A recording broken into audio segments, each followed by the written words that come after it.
वैद्युत द्विध्रुव क्या होता है? वैद्युत द्विध्रुव एक ऐसा निकाय होता है, एक ऐसा सिस्टम होता है जिसमें दो बराबर और विपरीत प्रकृति के बिंदु आवेश एक दूसरे से कुछ दूरी पर स्थित होते हैं। वह दूरी बहुत कम होती है, अल्प दूरी होती है। तो वैद्युत द्विध्रुव एक ऐसा निकाय होता है जिसमें दो बराबर परंतु विपरीत प्रकृति के बिंदु आवेश एक दूसरे से कुछ दूरी पर स्थित होते हैं। ऐसे निकाय को ही हम लोग क्या कहते हैं? वैद्युत द्विध्रुव कहते हैं, इलेक्ट्रिक डाइपोल कहते हैं। यहाँ पे मान लिया गया दोनों आवेशों के बीच की जो दूरी है, अल्प दूरी है, वो क्या है? 2l है।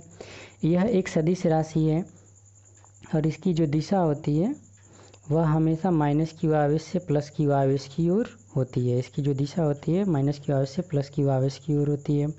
फिर इसके बाद हमारा टॉपिक आता है वैद्युत द्विध्रुव आघूर्ण। तो वैद्युत द्विध्रुव आघूर्ण क्या होता है बच्चों? तो वैद्युत द्विध्रुव में उपस्थित किसी एक आवेश, वैद्युत द्विध्रुव में उपस्थित, इसका नोट्स भी बनाते रहिएगा आप लोग स्क्रीनशॉट लेकर के या रोक रोक के वीडियो देख देख के, क्योंकि ये इम्पॉर्टेंट है, बोर्ड एग्ज़ाम में हर साल पूछता है। ठीक है, चलिए आइए देखते हैं। वैद्युत द्विध्रुव में उपस्थित किसी एक आवेश, चाहे वो प्लस को ले लीजिए चाहे माइनस, साइन लिखते नहीं हैं। वैद्युत द्विध्रुव में उपस्थित किसी एक आवेश और दोनों आवेशों के बीच की दूरी के गुणनफल को ही वैद्युत द्विध्रुव आघूर्ण कहते हैं। यानी संयुक्त रूप से अगर हम लोग बात करें तो P = फार्मूला क्या हो जाता है हमारा? 2ql। मात्रक की बात करें तो आवेश का मात्रक जो होता है वो होता है कूलाम, और दूरी का जो मात्रक होता है मीटर इसका, यानी कि वैद्युत द्विध्रुव आघूर्ण का जो मात्रक होता है वो क्या होता है? कूलाम मीटर होता है। बीमा की बात कर लें तो कूलाम के लिए क्या होता है? AT, और मीटर के लिए क्या होता है? L। तो इसका हो जाएगा हमारा ATL जो है, इसकी बीमा होती है। यह एक सदिश राशि है, इसकी दिशा माइनस क्यू आवेश से प्लस क्यू आवेश की ओर होती है। तो ये सभी बोर्ड एग्ज़ाम में आपके पूछे जाते हैं। चलिए नेक्स्ट हमारा टॉपिक जो है वह वैद्युत द्विध्रुव की अच्छी स्थिति में वैद्युत क्षेत्र की तीव्रता कैसे ज्ञात करते हैं? मोस्ट इम्पॉर्टेंट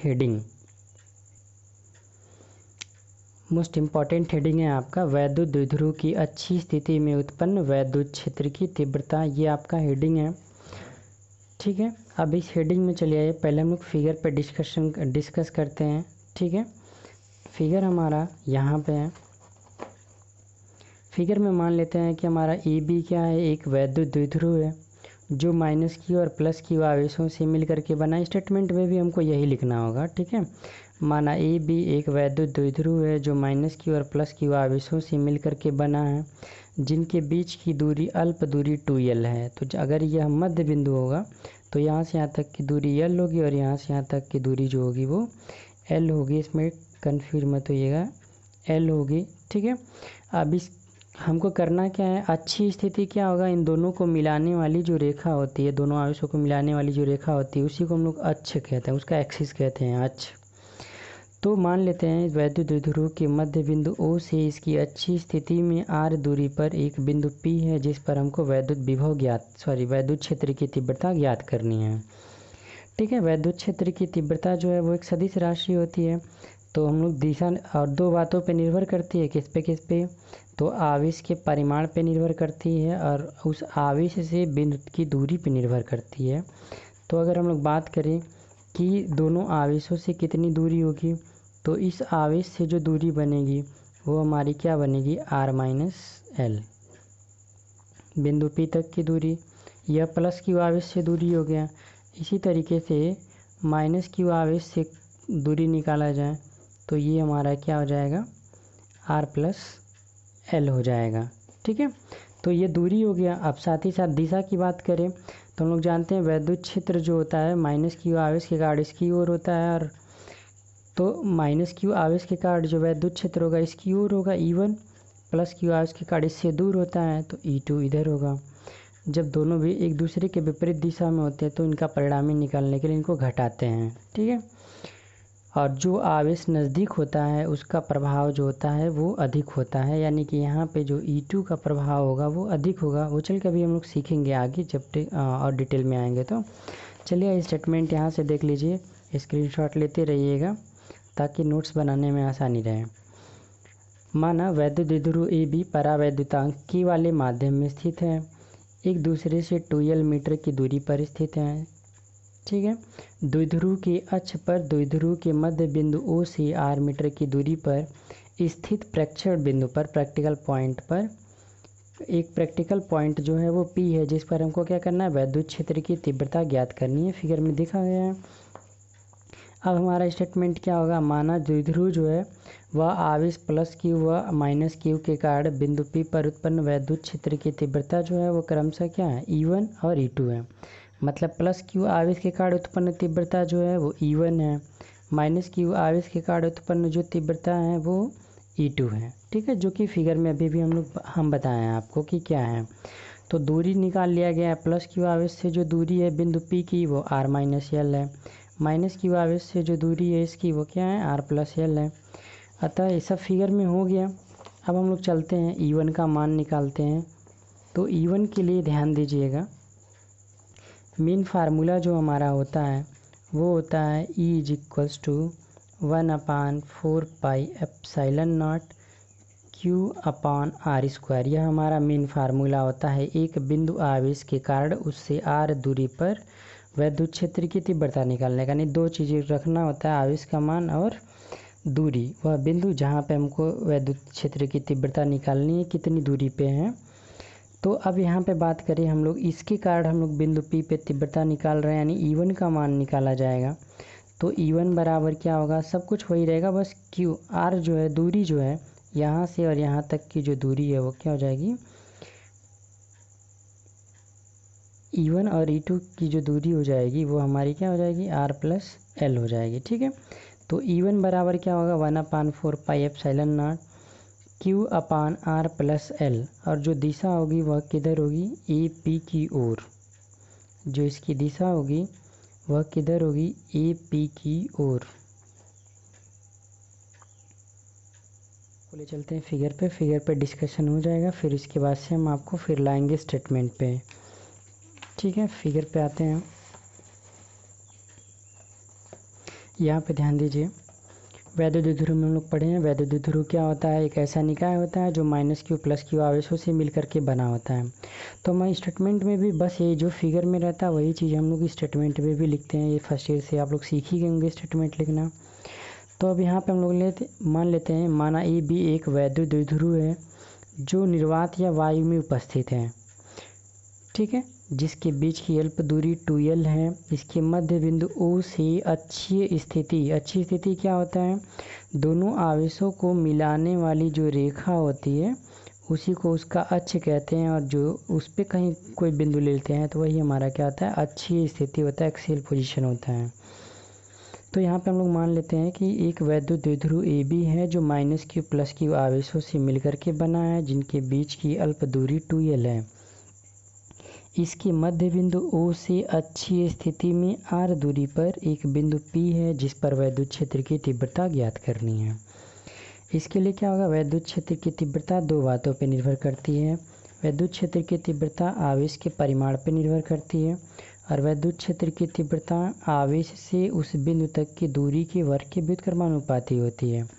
यानी सभी आवेश से दूरी पता होना चाहिए और आवेश का परिमाण पता होना चाहिए। तो आवेश तो दिया ही है, चलिए दूरी निकाल लेते हैं। तो प्लस क्यू आवेश से बिंदु P तक की दूरी कितनी होगी, अगर यहाँ तक R है और यहाँ से यहाँ तक L है तो इस R में से L को घटा देंगे तो प्लस क्यू आवेश तक की दूरी निकल जाएगी। इसी तरीके से यहाँ तक R है, इतना और बढ़ जाना होगा, यानी कि L और बढ़ जाएंगे, यानी R प्लस एल हो जाएगा। माइनस क्यू आवेश से बिंदु P तक की दूरी R plus L, plus Q आवेश से बिंदु P तक की दूरी R माइनस एल। तो ये रहा दूरी का मान, परिमाण का मान। अब बात करें वैद्युत क्षेत्र की तीव्रता सदिश राशि होती है, तो दिशा की बात करें तो प्लस क्यू आवेश के कारण जो वैद्युत क्षेत्र की दिशा होती है वो इससे दूर होती है। तो E1 बना लिया गया यहाँ पे, वैद्युत क्षेत्र की तीव्रता प्लस क्यू आवेश है, तो प्लस क्यू आवेश के कारण इससे दूर, प्लस क्यू आवेश के कारण मान लेते बड़ा सा गोला बनाएंगे तो इससे दूर, प्लस क्यू आवेश से दूर E1 बन गया। और माइनस क्यू आवेश के कारण वैद्युत क्षेत्र की तीव्रता इसकी ओर होती है, तो यहाँ पे बात करें तो इसकी ओर होगा, ये E2 की दिशा हो गई। E1 की दिशा इधर और E2 की दिशा इधर। अब जब इनका परिणामी निकालना होगा तो वेक्टर का नियम होता है, जब दोनों एक ही रेखा में होते हैं और विपरीत दिशा में होते हैं, उनका परिणामी निकालने के लिए हमेशा हम लोग क्या करते हैं, घटाते हैं। यहाँ पे E1 का परिमाण अधिक होगा। क्यों? क्योंकि दूरी जो है वो E1 का कम है, तो जिसका दूरी कम रहेगा उसका परिमाण क्या होगा? अधिक होगा। यानी इसका परिणामी निकालने के लिए हम लोग क्या करेंगे? E1 में से E2 को घटाएंगे। चलिए अब स्टेटमेंट लिखते हैं। स्टेटमेंट के लिए आप स्क्रीनशॉट लेते रहिएगा, ठीक है। माना वैद्युत द्विध्रुव EB परावैद्युतांक K वाले माध्यम में स्थित है। ये एक दूसरे से 2L मीटर की दूरी पर स्थित है। जो दोनों आवेश हैं वो एक दूसरे से 2L मीटर की दूरी पर स्थित हैं। द्विध्रुव के अक्ष पर द्विध्रुव के मध्य बिंदु O से R दूरी पर स्थित प्रेक्षण बिंदु P है, जिस पर हमें क्या करना है? वैद्युत क्षेत्र की तीव्रता ज्ञात करनी है। फिगर में हम आपको बता ही दिए हैं। अब यह मान लिया गया है कि द्विध्रुव के दो आवेश हैं, एक प्लस क्यू है और एक माइनस क्यू है। प्लस क्यू आवेश से जो बिंदु P पर उत्पन्न वैद्युत क्षेत्र की तीव्रता है वो E1 है, और माइनस क्यू आवेश के कारण जो उत्पन्न तीव्रता बिंदु P पर है वो क्या है? E2 है। तो फिगर से कन्फर्म है कि प्लस क्यू आवेश से जो दूरी होगा, प्लस क्यू आवेश से बिंदु P की दूरी R माइनस एल, और माइनस क्यू आवेश से जो दूरी होगी वो क्या हो जाएगी? R प्लस एल हो जाएगी। इतना चीज़ें हम लोग फिगर में भी पढ़ चुके थे। अब आते हैं क्या होगा? वैद्युत क्षेत्र की तीव्रता, इसको लेकर के देखते हैं।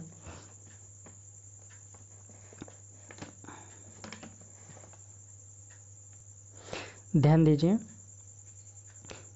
प्लस क्यू आवेश के कारण बिंदु P पर वैद्युत क्षेत्र की तीव्रता क्या होगी? अगर हम लोग इसको E1 से लिखे हैं तो E1 इज इक्वल टू क्या हो जाएगा? 1/4 पाई एप्सिलॉन नॉट के क्यू अपान दूरी का स्क्वायर। तो प्लस क्यू आवेश से बिंदु P तक की दूरी क्या है? R माइनस एल का होल स्क्वायर हो जाएगा।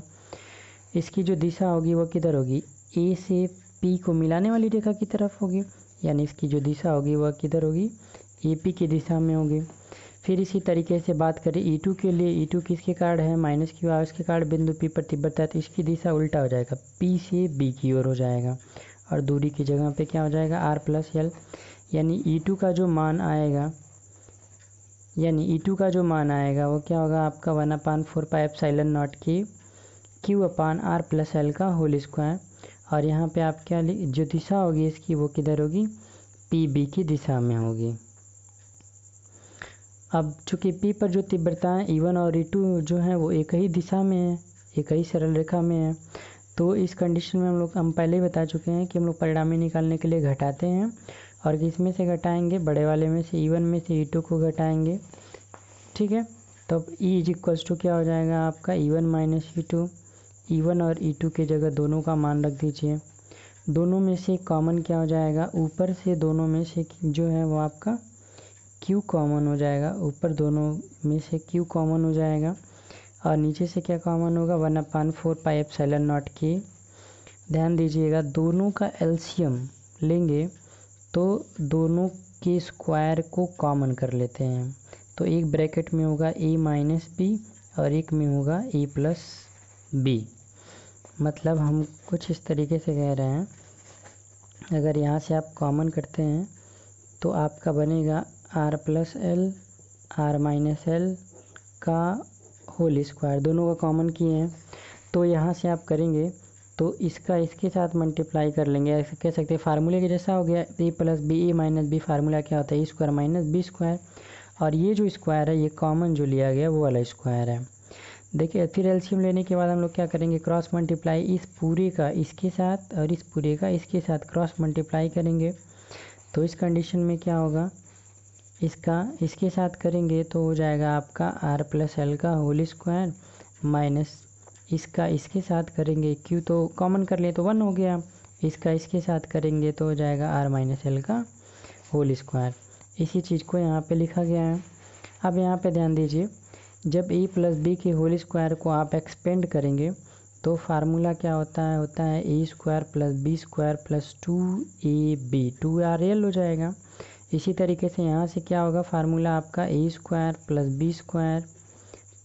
B square minus 2AB, A square plus B square minus 2AB यानी 2RL ये होगा। लेकिन जैसे ही माइनस अंदर एंट्री करेंगे तो R स्क्वायर एल स्क्वायर में से R स्क्वायर एल स्क्वायर घट जाएगा, कट जाएगा, ये माइनस माइनस प्लस हो जाएगा। तो 2RL यहाँ से 2RL यहाँ से, तो दोनों को जब जोड़ लिया जाएगा तो ये कितना हो जाएगा 4RL। नहीं होगा तो आप इसको भी एक स्टेप बना लीजिएगा। नीचे हो जाएगा आपका R² माइनस L² का होल स्क्वायर। ठीक है, तब ये आपका बन गया 1/4πε0 ऐसे ही रहेगा। अब इस 4 को, ये आपका Q है, यहाँ पे तो Q अंदर जा चुका है। यहाँ पे जो है आपका 4 है, 4 को हम लोग लिख सकते हैं 2 × 2, 4 को अरेंज कर लिया गया 2 × 2 में, L को इसके साथ, और ये जो Q है वो अंदर आ गया है, Q आ गया, R बचा है R। यानी यहाँ पे इसको एक साथ लिखने का मतलब ये है, पिछला टॉपिक हम लोग पढ़े थे वैद्युत द्विध्रुव आघूर्ण, तो एक आवेश और दोनों आवेशों के बीच की दूरी को हम लोग क्या लिखते हैं, P लिखते हैं। तो अब हम लोग रीजन लेंगे कि Q × 2L जो होता है वो क्या होता है, P होता है। ठीक है, साथ ही साथ तो Q, अब यहाँ पे हम लोग क्या करेंगे, इसको हटा करके इसकी जगह पे हम लोग P लिख लेंगे। तब क्या मिला, E = 1/4πε0 की 2PR अपान क्या R² माइनस L² का होल स्क्वायर। यदि द्विध्रुव की जो लंबाई हो उसके सापेक्ष हमारा प्रैक्टिकल बिंदु जो P हो, जो बिंदु P है वह अधिक दूरी पर हो, मतलब हम लोग कह सकते हैं कि जब R जो है वो बहुत बड़ा हो किससे, 2L से, तो इस कंडीशन में R² जो होगा उसकी तुलना में L² का मान बहुत कम हो जाएगा, नगण्य हो जाएगा। तो जब नगण्य हो जाएगा तो उसको हम लोग क्या करेंगे, छोड़ देंगे। तो जो फार्मूले में से जब हम लोग L² को छोड़ दिया जाएगा तब क्या बचेगा, तब ध्यान दीजिए, तब हमारा फार्मूला बन के आ जाएगा E = 1/4πε0 की 2P/R³। कैसे ये फार्मूला आएगा, चलिए आइए थोड़ा सा बैक ले चलते हैं, आपको फिर समझाते हैं कैसे आएगा ये फार्मूला। इसको ध्यान दीजिएगा, जब L को छोड़ देंगे, जब हमारा L नहीं रहेगा, L को छोड़ दिया जाएगा, कट कर दिया जाएगा, तो बचा क्या, R पे पावर 4, R पे पावर 4 में से एक R ऊपर से कट जाएगा, तो अब नीचे क्या बचा, R³ बचा, वही यहाँ पे लिखा गया है R³। तब मिलेगा क्या, E = 1/4πε0 के 2P/R³ न्यूटन पर कूलम, इसका जो मात्रक होगा। अगर मान लेते यही निर्वात या वायु में होते तो K का मान जो होता है वो कितना हो जाता, 1 हो जाता। तो जब 1 हो जाएगा तो इस कंडीशन में जो हमारा फार्मूला बनेगा वो क्या बनेगा, E = 1/4πε0 2P/R³ न्यूटन पर कूलम। और इसकी जो दिशा होती है वह सदैव अक्ष के अनुदिश होती है, यानी कि ऋण आवेश से धन आवेश की ओर होती है।